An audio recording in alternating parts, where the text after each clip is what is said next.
वैष्णवी हगवणे यांनी सुसाईड केली। तर आता बरेच व्हिडिओ बघते, बरेच कमेंट्स बघते, तर सर्वांचं म्हणणं असं झालं की तिने असं नको करायला पाहिजे होतं। खरंच तिने असं करायला नको पाहिजे होतं, माझं स्पेसिफिक मत। तिने काय असं कोणीही नाही करू, अशी बुद्धी कोणाला न येऊ, हे टोकाचं पाऊल कोणीही न उचलू।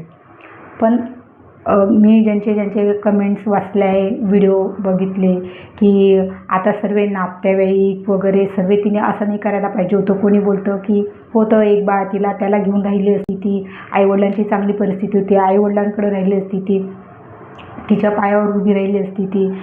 कोणी बोलतं 4 पुस्तक वगैरे वगैरे, फार आता बोलायला सर्व बोलतील। हे ना समाज ना खूप दोन तोंडी बोलतं सर्व, पण जेव्हा जर ती लग्न झालेली मुलगी आईवडिलांकडे जर येते ना, तर तो समाज तिला ना चांगला दृष्टीने बघत नाही, तिच्याकडं वाईट दृष्टीने बघते की हिचीच चुकी असेल, ही सासर सोडून आली, हिच्याच चुका असतील।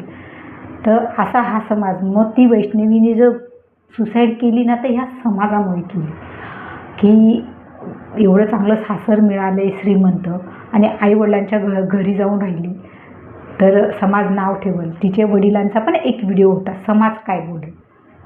तर मला सांगायचं आहे की वडील जेव्हा मुलीला बोलता ना, जा त्या घरी सुखी राहा, तो आशीर्वाद द्या, त्याच्या सोबतीला हे पण बोला की तुला जर तिथं पटत नसेल ना, तर हा बाप तुझी वाट बघतोय, तुझं नेहमी वेलकम करेल, हे पण बोला।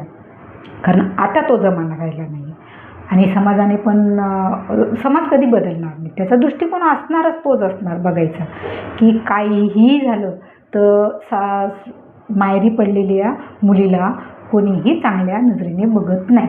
तर हा मी बोलते नजरिया बदलायला पाहिजे, पण हा नजरिया बदलणार नाही। आज आपण सर्वांना आपल्याला हे सुचतं तिने असं नाही करायला पाहिजे, तिने तसं नाही करायला पाहिजे, करायला नको पाहिजे होतं, पण तिला तसं करायला भाग ह्या समाजाने पाडले, हे दोन तोंडी समाजाने पाडले।